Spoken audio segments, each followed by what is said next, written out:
जी सिंध महाज तरफ़ां मेमण ॻोठ में साईं GM सैद जी 122वीं सालगिरह मल्हाई वई, जंहिंमें औरतुनि समेत वॾे तइदाद में कारकुननि ऐं इलाइक़े वासियुनि शिरकत कई। उन मौक़े ते जी सिंध महाज जे चेयरमैन अब्दुल ख़ालिक जूणी जो सिंध इंडिजीनियस राइट्स अलायंस जे अॻवान हफ़ीज़ बलोच, अयाज़ हकड़ो, इमदाद चंडड़ ऐं ॿियनि सालगिरह जो केक काटियो। तक़रीब में करारदाद पेश कंदे मुतालबो कयो त सिंधु दरिया मां कैनाल ऐं को बि डैम न कढियो वञे, साफ़ दुश्मन कारो कानून पीका मरण जो फ़ैसिलो वापसि वरितो वञे, सिंध मां धारियुनि खे नेकाली ॾिनी वञे।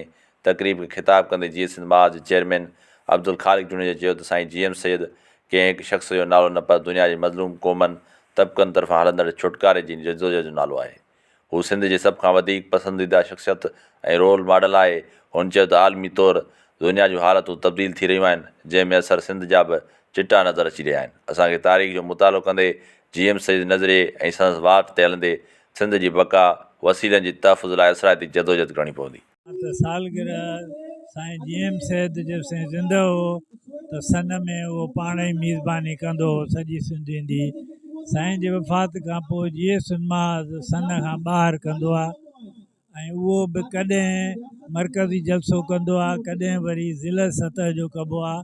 उहो इन जे करे असां सम्झूं था त GM सैद को पीर दरवेश या को जगीरदार कोन्हे, उहो हिकिड़ो मुफ़क़िर हो त उनजे फ़िक्र खे शहर शहर ॻोठ ॻोठ पुॼाइजे। त उन लिहाज़ खां हिन साल असां सिंध में 8 हंधनि ते सालगिरह कयूं, जेके उॿावड़े खां शुरू थियो सिलसिलो, अॼु आख़िरी कराचीअ में कयूं पिया मक़ामी नोयत जो प्रोग्राम। साईं GM सैद खे मां इहो चवंदुसि त most misunderstood and most misinterpreted person आहे। उनखे तमामु ग़लति पेश कयो वियो आहे ऐं ग़लति सम्झो वियो आहे। माना हू आज़ादी पसंदि हो, उनखे अलहदगी पसंदि करे चयो वियो।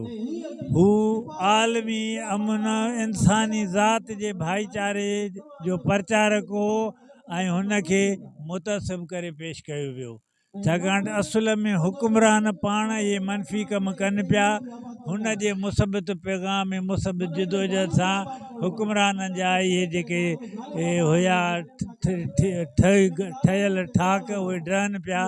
इन जे करे उनखे कयो वियो ऐं हुकुमराननि सम्झो त GM सैद जॾहिं गुज़ारे वेंदो त हुन जी जदोजहद बि ख़तमु थींदी। पर वक़्तु साबित कयो आहे त जीअं वक़्तु गुज़रे थो GM सैद जो पैगाम, उनजो फ़िक्र सन खां निकिरी सिंध जे शहरनि ताईं पहुतो, हाणे दुनिया जे शहरनि ऐं मुल्कनि ताईं पुॼे पियो ऐं उहो बुनियादी तौरु इंसान ज़ात जी आज़ादीअ जो आहे।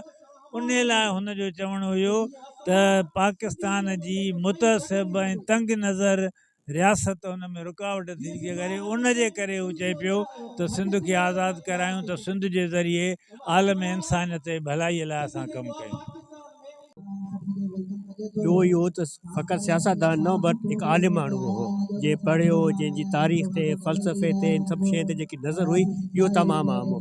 जंहिंजे करे ॿियो इहो हो साईं GM सॼे मिडिल क्लास मां आयो हो, दरमियानी तबिके मां आयो, की को वॾेरो न हो, को वॾो वॾेरो न, इन करे पाण न पढ़ी ऐं पढ़ियल हो, पढ़ण जे बावजूदि हुन कोशिशि कयो त जेतिरे क़दुरु आलमी सियासत ते नज़र कजे ऐं शयुनि खे अॻिते वधाइजे। त मां सम्झां थो त पाकिस्तान जी रियासत जेकी आहे हमेशह साईं GM जहिड़े वॾे अज़ीम लीडरनि खां जेकी आहे ॾिनल रही आहे, जंहिंजे करे उन्हनि खे जेको आहे न अॻिते वधायूं अथऊं, न उनजे नालनि ते अॻिते वधायूं अथऊं। पर असांजी ज़रूरी आहे त साईं GM साईं जी सेकुलर सोच खे ऐं क़ौमी सोच खे अॻिते वधायूं।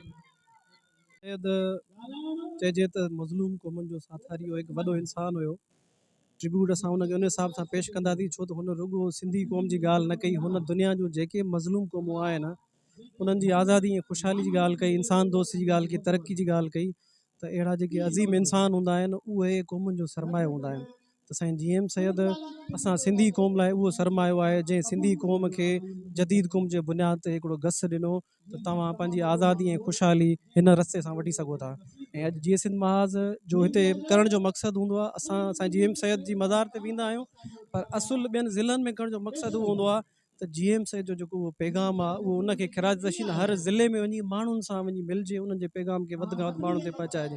ऐं हीउ सिलसिलो असां जेके बि सिंध जा वॾा वॾा ज़िला आहिनि, लाड़काणो, सखर, हैदराबाद, सभिनी में कंदा। अॼु हिते असां कराची में प्रोग्राम कयो आहे त उन अज़ीम इंसान खे यादि कजे ऐं उन जा जेके अज़ीम मक़सद आहिनि उनखे ताज़ो कजे, त जीअं सिंध खे असां का नई राह ॾेई सघूं, गस ॾेई सघूं। सिंध जो जेको 5 सदियुनि जो तहज़ीब आहे उन जो मुंहिंजे ख़्याल में रखवालो हुयो, उन जी हैसियत सिंध जी सरज़मीन सां ॻंढियल उन जी तारीख़ हुई।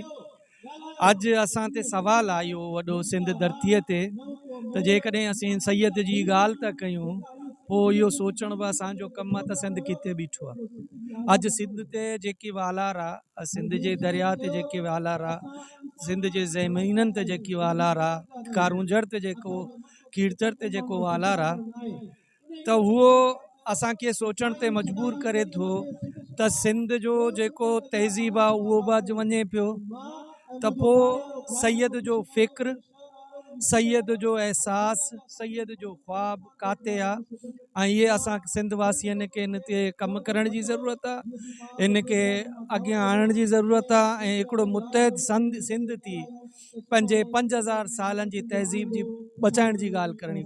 आज़ादी खां ॻाल्हि अञा हाणे टरी वई आहे, हाणे पंहिंजी बका जी जंग विड़णी पवंदी, सो असांखे विड़णी आहे। असीं कॾहिं विड़ूं था, कॾहिं सैयद जो ख्वाबु साम्हूं थींदो, उहा हाणे वक़्त जी ॻाल्हि आहे।